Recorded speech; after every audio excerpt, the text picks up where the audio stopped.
Welcome back to another episode of God Built This Podcast. I'm your host, Maxine, on episode 279. Hello. Thank you for tuning in to another episode. I want to remind you to remember to subscribe, leave a positive review, engage in the comments. There's also a link in our show notes if you're listening on like Spotify, Apple Podcasts, etc. If you would like to share your opinion, your view on any of the topics I've discussed so far, I would love to share that on a future episode. So please click the link in the show notes if you are listening on any of those platforms. That's either Spotify, Apple Podcasts, and Anchor. Okay, Cassie.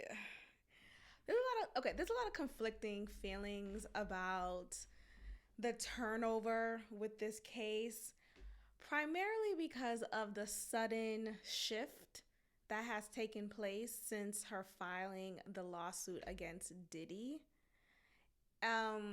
Literally, I don't know if it was even a full 24 hours. I really don't know if it was a full 24 hours, but soon thereafter, her filing a lawsuit against Diddy, she and Diddy has come to a settlement. The disclosed amount, well, is actually undisclosed. So the amount that they settle on is undisclosed. In the original reporting of this news, it has been shared that it was $30 million that she was seeking, but come to find out that wasn't necessarily the amount that she was seeking. I think it just, I don't know. I'm kind of confused. Like, I heard conflicting points, but nonetheless, this turn of events has made many people, and I have to admit, even myself, wonder, what was that? What was the point of that if you were to just simply and quickly actually settle? Now, what I've learned is that there's a difference between civil and a criminal case. She filed against him civilly, which means Diddy is not held liable in the court of law with the potential of him going to prison for these alleged crimes. That's interesting, but that's just how civil is. Now, why didn't she pursue things criminally? Maybe the statute of limitations has run up his course, and civil was the only option for her to gain some level of justice and some level of control. I do find it interesting because it makes me wonder, when it freshly happened,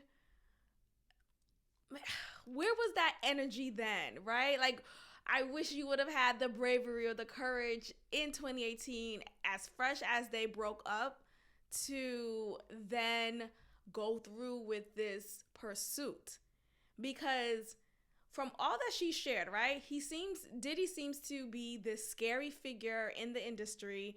No one should mess with him because he will blow your car up, allegedly. He will send his goons after you, allegedly. Like, he is not one to be messed with. So why do you feel comfortable now to mess with him? You know, where is your security now that you feel so secure with, to then go ahead and pursue this salacious, scandalous lawsuit against him? Those are some of the questions that I have, and that I'm sure other people have as well. Now, it has been reported that during her relationship with him, I guess there were moments when she had to sign an NDA, and now that she's no longer with him, she's in the process of writing a book, a tell-all, a memoir of some sort. And in order for her to get away with writing this book, she is covered by the privileges of a lawsuit. Though she signed an NDA years ago, she has the privilege of this lawsuit to allow her to move forward with this book if she so choose. Now, this is all alleged. Not sure if this will necessarily happen, but if that is the case, then this is all a rollout, right? Like, this goes back to what a podcaster says. His name is Ice on the Joe Budden podcast. And Joe, I got another thing for you. I am disappointed, and we'll get to that. As a Buddenite, I feel it is within my right to share my opinion on how other people who are in this podcast space are handling this or just discussing this topic. I feel like it's just disingenuous, to say the least. But anyway, Cassie, okay, so they decided to come to a conclusion shortly thereafter. The terms of the settlement between Combs and his former romantic partner, Cassie, were not disclosed. But on Thursday afternoon, Cassie's lawyer had said Combs offered her eight figures. So that's between 10 million and 99.9 million. So any number in between that amount is what has been offered and what has been clearly accepted from Cassie and her team. So this was offered to keep her from filing her lawsuit, which is interesting. I thought she already filed it. So I guess when you in the process of filing something, you could stop it maybe. So Combs' lawyer, who had strongly denied that he called the suits baseless and outrageous lies, that same day said Cassie demanded $30 million while threatening to write a book about their relationship. Okay, so this is where this is coming from. Combs' lawyer himself. He is making this claim and this declaration that Cassie is lying. She is being baseless with her commentary and her stories. And she is doing so for the pursuit of, or the threat of, writing a book about their relationship. Cassie's legal team, in a statement late Friday, said, "This evening, Ms. Ventura and Mr. Combs resolved the claims that she filed against him yesterday to their mutual satisfaction. The parties will have no further statements beyond what is provided in this email." So this tells me that they decided Cassie and her team can no longer talk about Diddy in this light anymore in the future. In order for you to get this money that we are settling on, we have to agree to these terms. Cassie, in a prepared statement, including the email, said, "I have decided to resolve this matter amicably on terms that I have some level of control. I want to thank my family, fans, and lawyers for their unwavering support." And Combs said also, quote, "We have decided to resolve this matter amicably." And he wishes Cassie and her family all the best. Love. And it's just like, I feel like it's like a slap in the face. I understand this is a civil case, right? But it's just all that energy, all of the balls that she was standing on when she filed, saying she's standing for women who have no voice and she is going to be their voice. And like all of that energy is now suddenly vanished, is now suddenly wiped away because of this some level of control that Cassie decided to accept. It just makes me wonder what really was the intention. Because sure, you can't get that time back, right? And if time really was of the essence that prevented her from even thinking that she could and was able to pursue things legally in a criminal court case, sure, but I don't know, like, is money really what's going to provide you with the justice that you felt like you were allegedly stolen from. Like, that's what makes me wonder, was this all a ploy? Was this something that she and her current husband decided to scheme together because he's not making the same amount of money that Diddy has, allegedly, and she's not making the same amount. You know what I mean? Their lifestyle is drastically different. And for a long time, Cassie was living a particular lifestyle with Diddy. She was living a particular lifestyle with him, and she was benefiting from that lifestyle. She was. Now, if what she says, what she claims to have happened, that was the cost to that lifestyle. And I kind of alluded to that in the last episode, but sometimes that is what you sign up for. There are certain people, there are certain circumstances that you may find yourself in, not even you may find yourself in, but that you are in, that you choose to be in. And I know this sounds kind of hard to accept because of what we learn about abuse and the cycle of abuse, and how the victim may want to leave but feel trapped. And it's a lot mental. Yes, there's a lot of physical and sexual. All of that comes into play that helps make your mental feel more trapped. But the moment when she really decided to leave after the 10-year mark in 2018, that is what I'm curious about. Like, what led for you to leave? Because all the times when she tried to leave before and she ended up going back to him because she was pressured and she felt hopeless and all these other things, I wonder, like, what was the breaking point? And that's what I'm curious about. And maybe she'll reveal it in her book if she decides to continue with that. I don't know, but I just wonder what leads to that.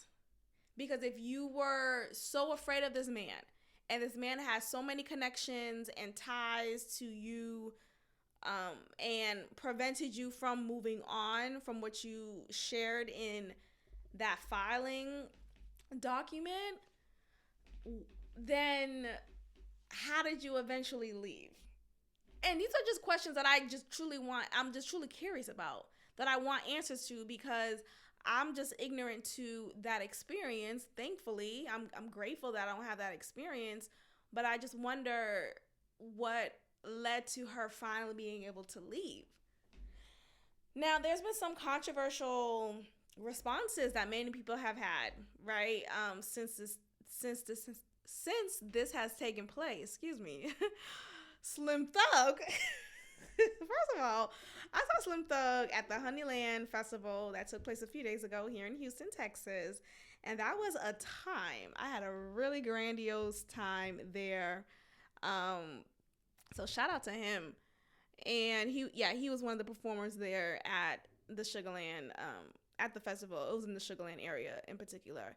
And I want to go ahead and play this clip that I saw of him recently sharing with us his thoughts and opinions and views on this matter, and why I feel like, my God, today. But you know what? Instead of us getting so upset with people's responses to things, we have to accept people have the opinion that they have and let that be so. Hold on. Let me see if I can find. I thought I saved it. My bad. But basically, his point is, we should have, what he believes, that there should be a statute of limitations when it comes to. Oh, there we go. I'm gonna go ahead and play coming back and getting puffed. I don't believe in that, man.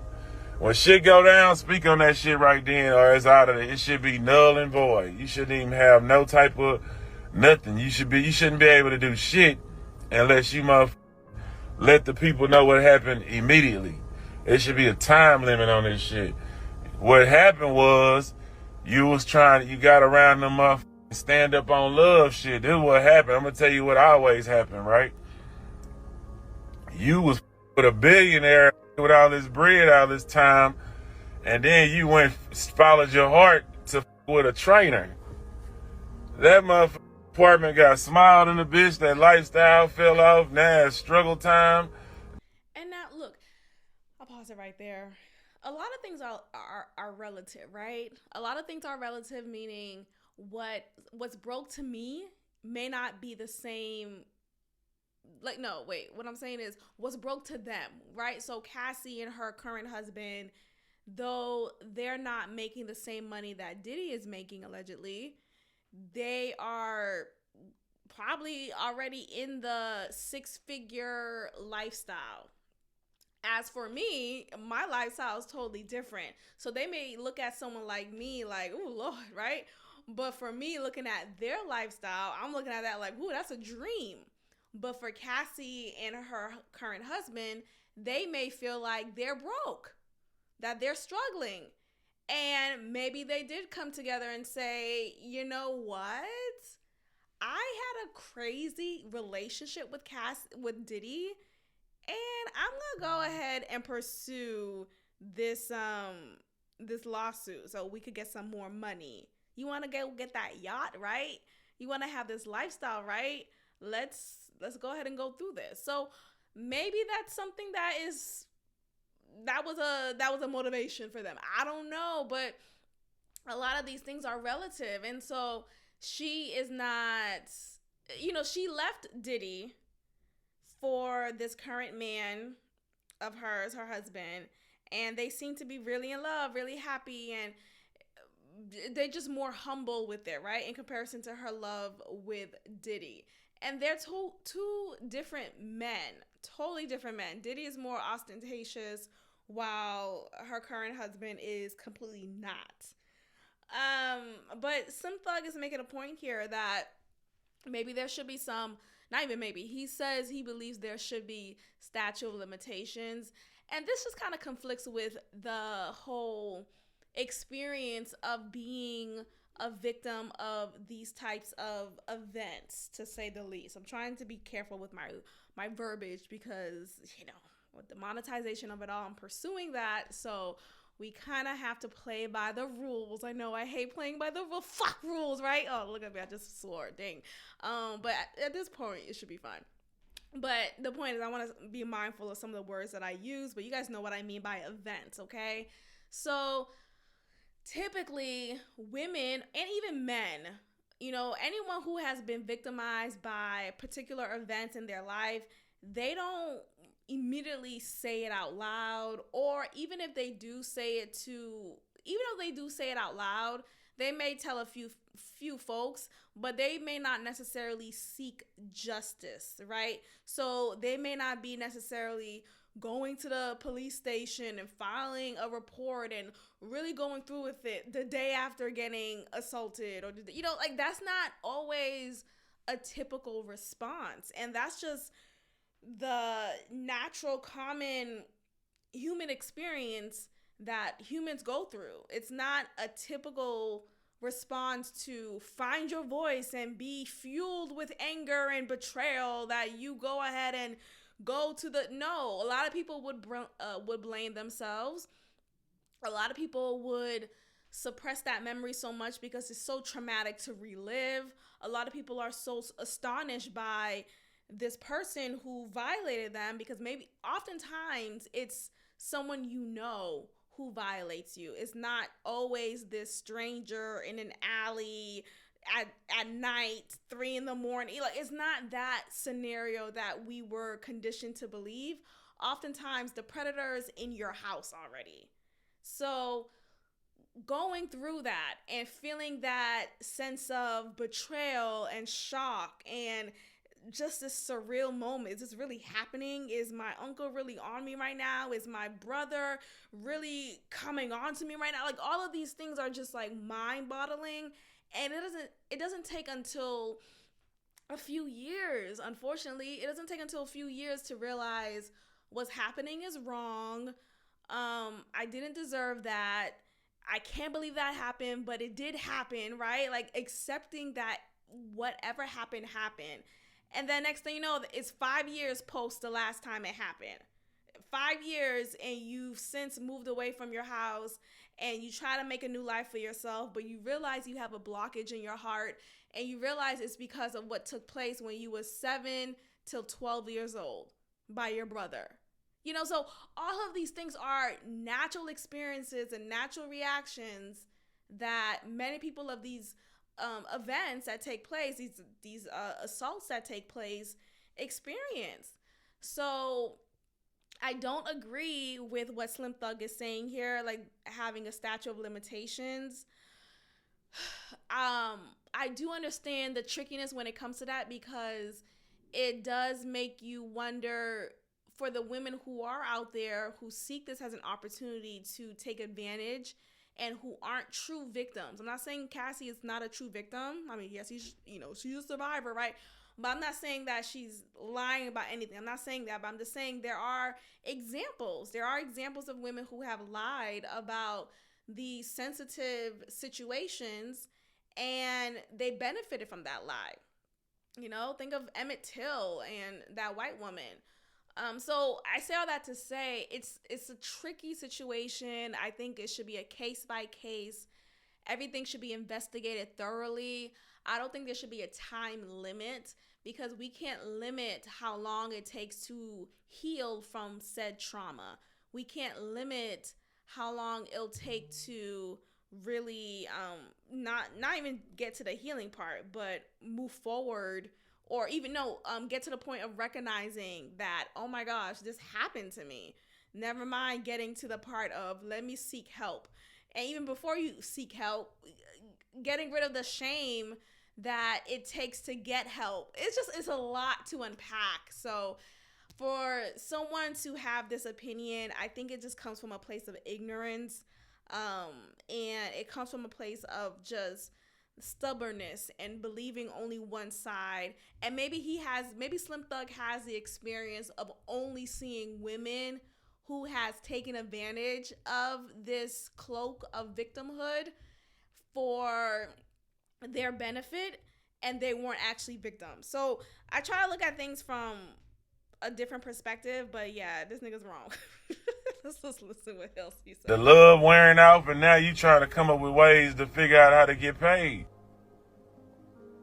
I'm not healed and I can talk about it. I want to expose niggas in my books. You did that. You participated.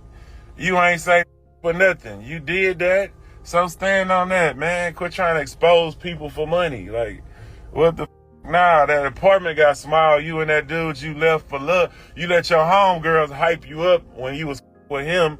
You let them homegirls hype you up to tell you, girl, he treating you bad. He cheating on you. He messing with them girls. Don't let him embarrass you like that. Yeah, so that's his 2 cents. Since he's released that, there's been some talk about him allegedly impregnating his cousin, his blood cousin, and him having a baby with her. So let's listen to this other clip, because I'm trying to understand what.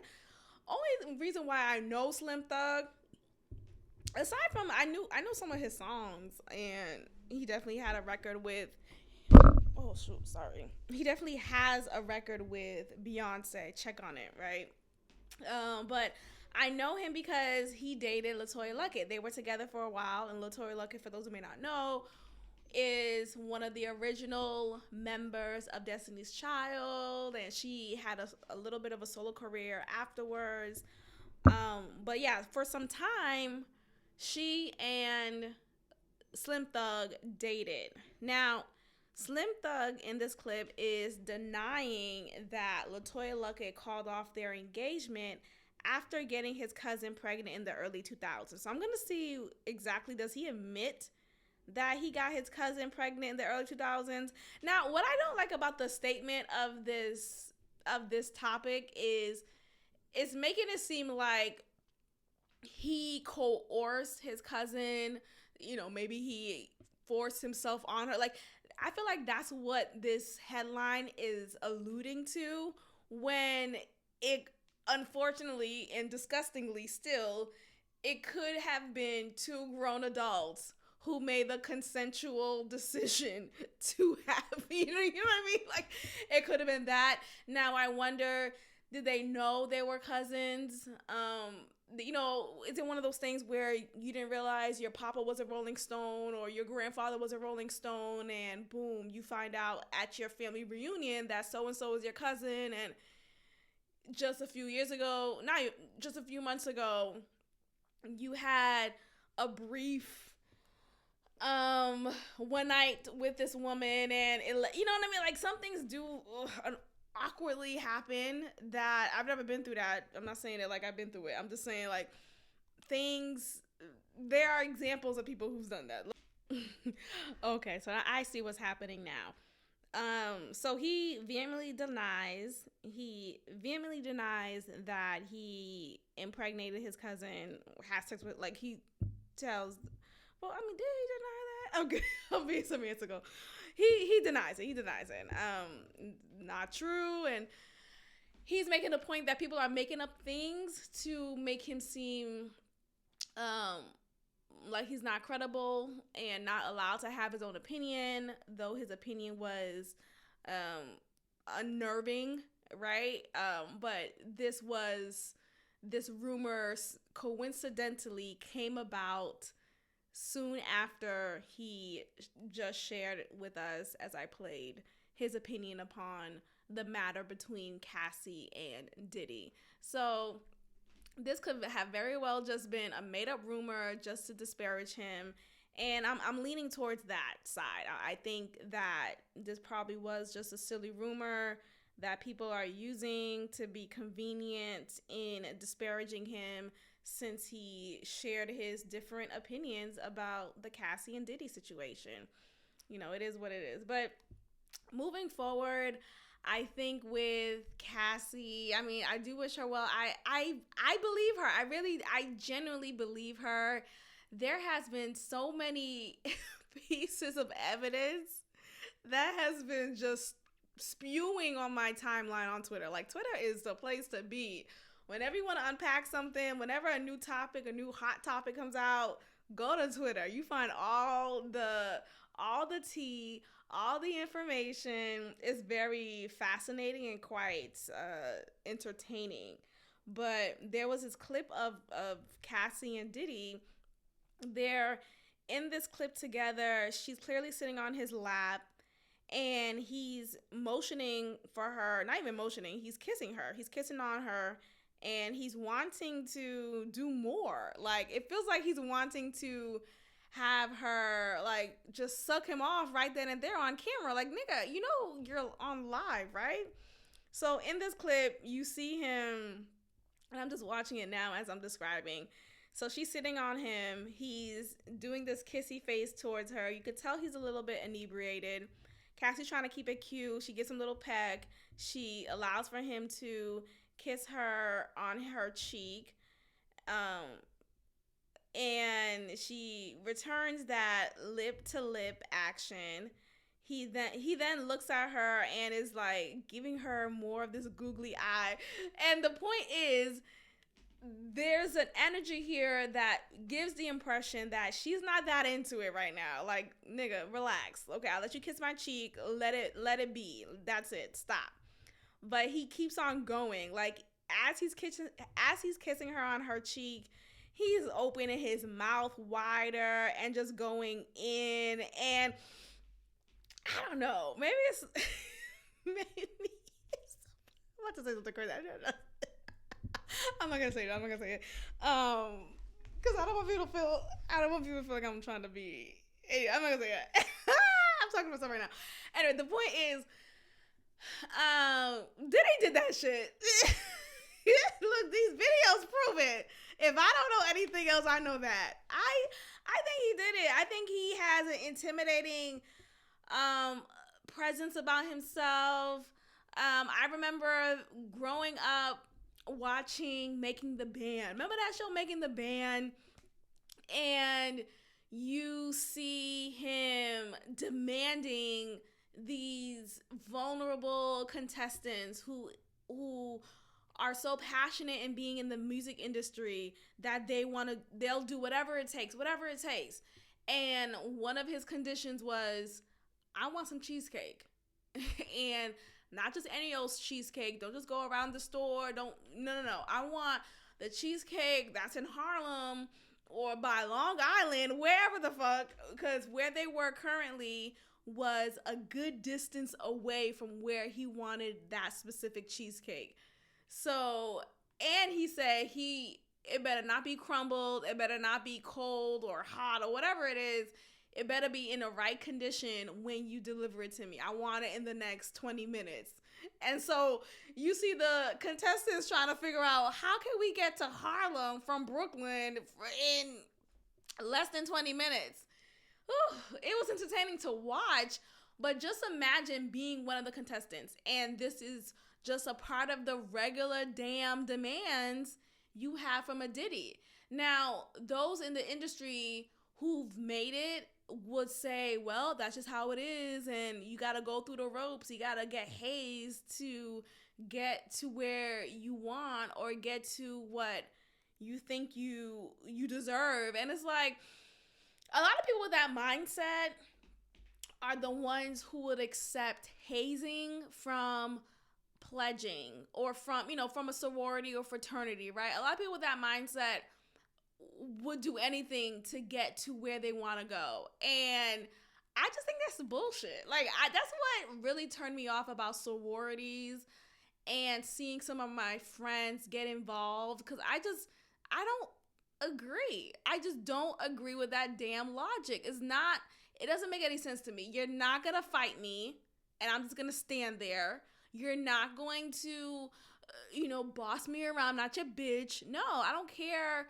I don't care. I don't want it that bad. I don't want anything that bad. I promise you, I don't want anything that bad. Maybe that's my problem, right? No, but to that point, like, I don't feel like to get to a point of accomplishment or this like so-called like, it's all a fucking lie. And all of it was to be perceived as one of the popular ones on campus, on the quad, or to get privileges when you go to different parties and stroll in the middle of it's like, it's just all bullshit. Like, get the fuck out of my face. You're not about to smack me in my ass with a wooden plank. I don't care. We're fighting. We're fighting. That's so silly to me. It just didn't make any sense. But what they would say as a defense is, we break you down to build you back up. No, I don't like that. I really don't. And that's what has led to me eventually feeling how I feel about, like, just with religion and some, like, churches in general. And this is not to, like, knock churches down or whatever. It's just, like, from what I've eventually evolved into thinking, I don't like how oftentimes when I would, like, all throughout my years, like, I grew up in the church, right? So all throughout my years in the church, the songs that we would sing during praise and worship were very sad songs, sad tones. And what I mean by that is, some of the lyrics were, I'm not worthy, I am nothing, without God. I can't have anything without God. And look, I know I'm ruffling, so I'm trying not to ruffle feathers. I'm trying not to. But I think sometimes this encouragement of breaking down your self-esteem, of you are smithereens and you wouldn't be anything without the Lord Jesus Christ. And it's like, can I worship you, or can I praise, or can I give thanks to you, right, for the blessings that you have bestowed upon me, without me having to fall down on my knees and cry every Sunday and have boogies coming out my nose because of what? Like, why do we always got to go through that? And I think oftentimes in churches, in order for a service to feel quote unquote successful, it was always this broken moment that they had to get through, meaning they had to sing these type of songs, right? They had to say, you better repent in the name of Jesus. You know, this like fear mongering, this like screaming in your face, you know, you can't be lukewarm. God will spit you out. And it's like, I just came here to give my tithe and go. My God, like, I'm not trying to leave with this whole heaviness in my heart. Oh my gosh, I am nothing. And I think there's a point behind that, like, you know, just to kind of fixate your mind on Christ. And I don't know, I just stopped liking it. I just didn't find that to be encouraging. I really didn't, because if and when things are not going well in your life, right? And you know, if you lost that job, or, you know, you're running out of money and a new stream of income is not coming yet, and you're kind of in a rough spot currently. Now you find yourself blaming yourself, right? And feeling worthless because your life is not panning out the way you thought it would. And as if like you deserve that. You know, and so it comes with the whole mixture of, well, you deserve it. When no, there are just some circumstances in life that take place, but you'll eventually get out of it. But oftentimes when you mix that into religion, it's this now response of, well, you know, God is trying to show you something. It's like, what? What? I remember reading something. Okay, I was watching this TikTok. Yes, I'm on TikTok now. I know. I become one of them. No.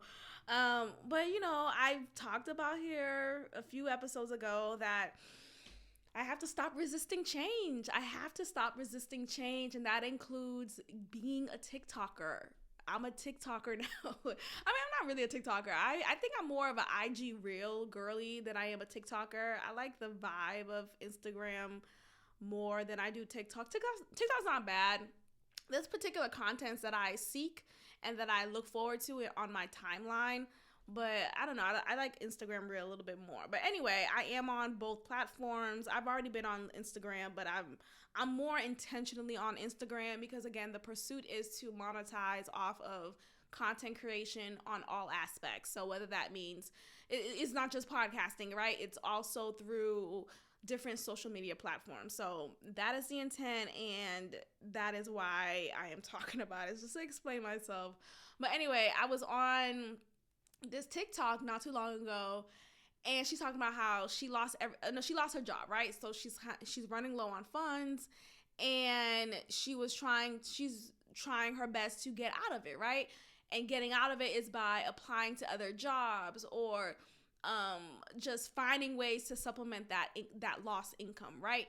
So every time she would apply and get that interview, it eventually didn't lead to anything. It didn't lead anywhere. She did not get that job. She's still running low on funds. And she's just frustrated because it's like she's thinking to herself, oh no, the specific, it's coming back to me now. The specific situation was she felt like God told her to leave the job. And so she left the job. And she's waiting for some things to come through. She's waiting for a new job to finally come through. She's waiting for more income to come in. And she's learning that it's not happening. And she's feeling frustrated. And she's feeling a little bit hopeless. And she's wondering, you know, God, you told me to leave my job. You told me all these things, but it's not, I'm not getting this other job, or I'm not getting that other job, and it's not working out. And so she then comes to the realization that she was putting her desires and her supplies on other things, on worldly things, on the security of man. And by man, I mean, you know how, and I don't know, for those who are not from a Christian background, you don't know what I mean by that, but basically on earthly things by man, like created by man. That's what I mean. So anyway, so she comes to realize that she can't put her security in that. Instead, she has to put her security in God. And she's like, oh my gosh, you guys, since I realized God is the one who supplies my needs, I've started making more money than I've ever had. I started having more clients than I've ever had. My bank account has been looking more heavier than it's ever had. And it's like, okay, but how though? So, me being me, I'm on the comments like, how? Tell us how, because she ends the video like that. And as I'm learning more about content creation, there's a trick to it, right? When certain videos don't spill it all in that one video, in that one take, or when they either don't write it all in the caption, or they just kind of leave you wondering, that's all for a tactic to get you to stay on the video longer, which would then increase the views for that video, which would then benefit that content creator. You see what I'm saying? Like, everything's a fucking lie. No, but look, it's just, that's the game, baby. That's the business. And that's what I've been incorporating in mine, in my different contents. So anyway, so she's saying that. I'm in the comments like, how? Answer my fucking question, bitch. How? I'm just wondering, okay, did you not get, like, what's going on? So then she finally responded, and some other people said the same thing and said, they realized, God was the supplier of their needs. I'm like, okay, how? So then her response is, oh, she got another job, and not even another job. So she had a personal business of hers, and that business suddenly started to flourish, and she was gaining more clientele, and because of that, her income from that business increased significantly, and now she's making more than she ever did when she had that 9-to-5. And look at God, give God the glory. And I'm like, oh, so the job supplied that need. And I'm not trying to shoot any shots, right? But I think oftentimes when people say, particularly Christians, when they say God supplies your needs, don't lean on anything or anyone else, right? Okay, but he supplies it how though? He supplies it how? Oh, by giving you another job. And I think, this rhetoric of, oh, God supplies your needs, it gives the impression that money just fell from the sky. And wow, you just found a wad of cash in your car console. And now you don't need to work a day in your life. Like, and that's not the case. And I just want us to say that more. I feel like when we just get to being freaking honest, instead of just like, oh, this like magical, miraculous thing happened. Oh, what? You got another job? Like, that's it. And that is a need that was supplied by these earthly things, these things that's put on the earth. That maybe, sure, if you want to say God put you at the right place at the right time, I believe in that, right? I don't think all things are coincidental. I think things are not planned necessarily, but I think some things are just divinely timed, right? There's a divine time with some things, at least, and that could be your way to go about explaining it. But to make it seem like, oh, money just magically appeared and now you're making more than you ever had, it's misleading. It's foolish, it's misleading, and I don't like it. Child, 45 minutes in, I'm finally pressing the new topic button. My bad. But Cassie and Diddy. Anyway, but yeah, that's my take on them. Oh, shout out to DJ Academics. Let's give him a round of applause.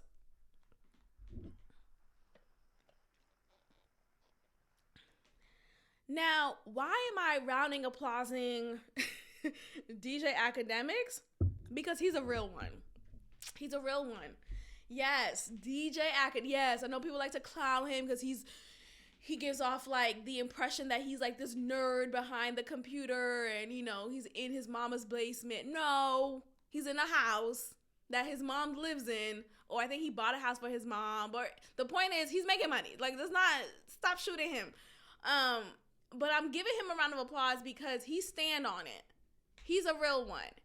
And I'm saying that because he has been very honest and held accountability towards these podcasters, aka Joe Budden and them, and Charlamagne and DJ Envy. Well, they're, you know, radio show hosts, but, you know, they have a podcast too. But the point is, he held them accountable by their lack of response, lack of commentary, lack of honesty when it comes to the Diddy situation. How all of them were mute when Charlamagne and DJ Envy talked about it on the Breakfast Club. They barely talked about it. Instead, the conversation was usurped by their guest co-host, who happened to share that she was in an abusive relationship herself years ago, and she talked about her experience with that. And instead of them focusing on Diddy and Cassie, Charlamagne cleverly decided to fixate on the guest co-host experience in an abusive relationship, right? So that was freaking annoying as a viewer. And what I like about DJ Academics is he really speaks to us viewers, because I think he's a viewer himself. And he looks at these podcasts and these radio shows as content that he consumes, and he enjoys it. He engages with it.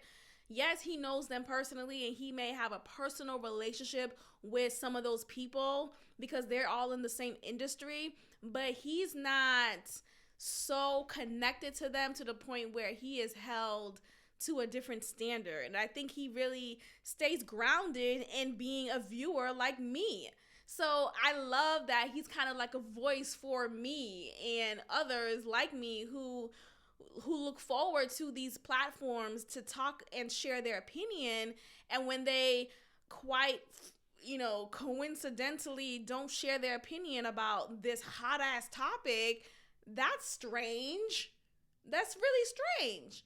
And Joe Budden, I was disappointed because Budden has spent his career being this outspoken figure. He has, in the earlier episodes of the podcast for many years, he has said a lot of outlandish things and things that were definitely uncomfortable to grasp because, oh my gosh, I can't believe you just said that. Oh my, you know, but he said it. He stood tall on it, and he got the backlash for it, but he kept on going back on his show to continue to say X, Y, and Z again and again and again. Now, because it's been Diddy, everything Diddy has done up until now, right? Well, even now, because Joe has caped for him, but even up until now, Joe didn't necessarily cape for him. He just didn't speak on it. And the little bit that he did say towards the end of the podcast was, oh, y'all don't need me to tell y'all abuse is bad, or, you know, evil things do happen in Hollywood. Like, he was very general, and it's like, he was very generic. And I just felt like, they go, obviously, you're stating the obvious. Speak to the topic at hand and stick to that. Like, they didn't even specifically do a rundown. Typically, when they start a topic, right, you know, with anyone, but for them, it's been Melissa Ford introducing the topic to us, saying, okay, Cassie has recently filed a lawsuit against Diddy for these acts that she claims allegedly Diddy has done on her for throughout the duration of their 10-year relationship. And she would list, you know, typically she'll give some detail, and in giving detail, she'll list the alleged crimes that has been taking place against her from Diddy.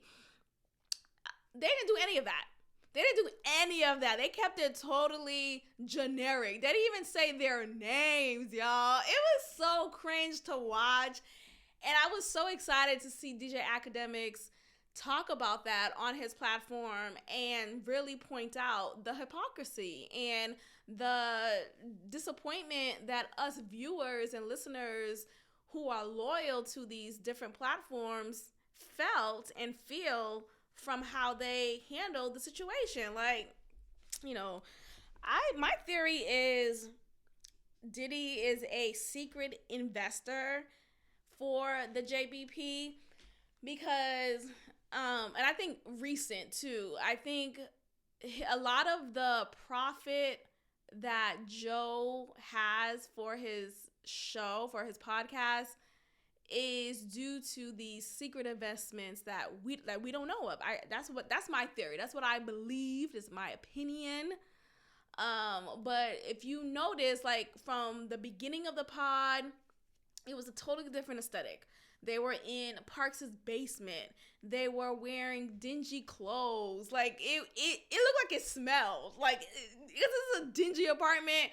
And I'm saying that respectfully, but I'm just saying like it was very humble.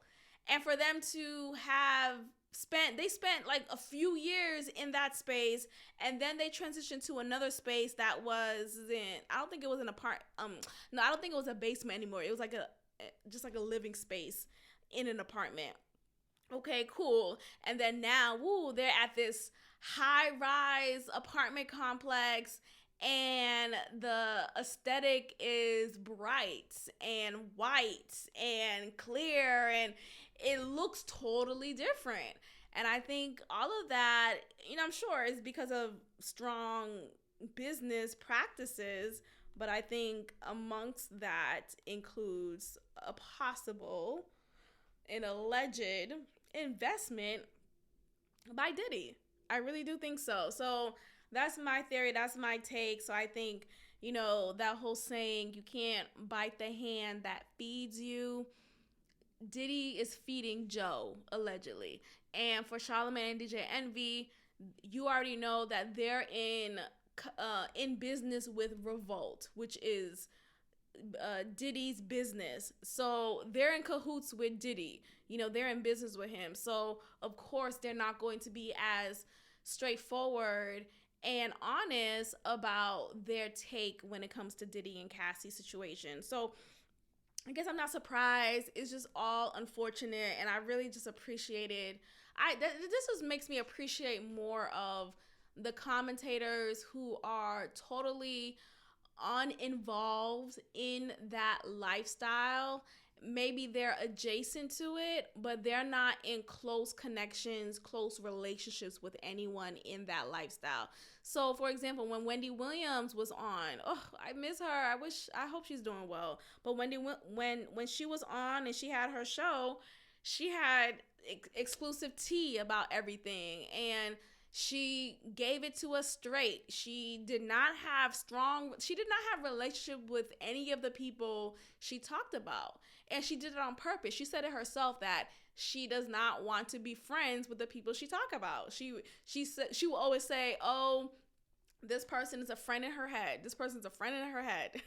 And leave it there. Because when you do have these friendships with certain people who are in the industry, now you're in a compromised situation from doing your job with integrity and being a solid friend to your friend who's in the industry and who happens to be a hot topic this week. And now you're with this quagmire of, do I talk about this person, or do I ignore it, or do I let my co-host talk about it? And I'm just sitting there. It's hard. But anyway, shout out to DJ Academics. That's why I like his content and him as a creator. I find him entertaining and real. But I'm gonna go ahead and end it here, you all. I didn't know it was gonna take this whole episode talking about these main two topics, if not really one. But I'll end it here. Thanks so much for listening, and I will check in with y'all next time. Peace. Thank you for tuning in to another episode of God Built This Podcast with your host, Maxine. If you liked it, leave a review, share, and subscribe. God bless.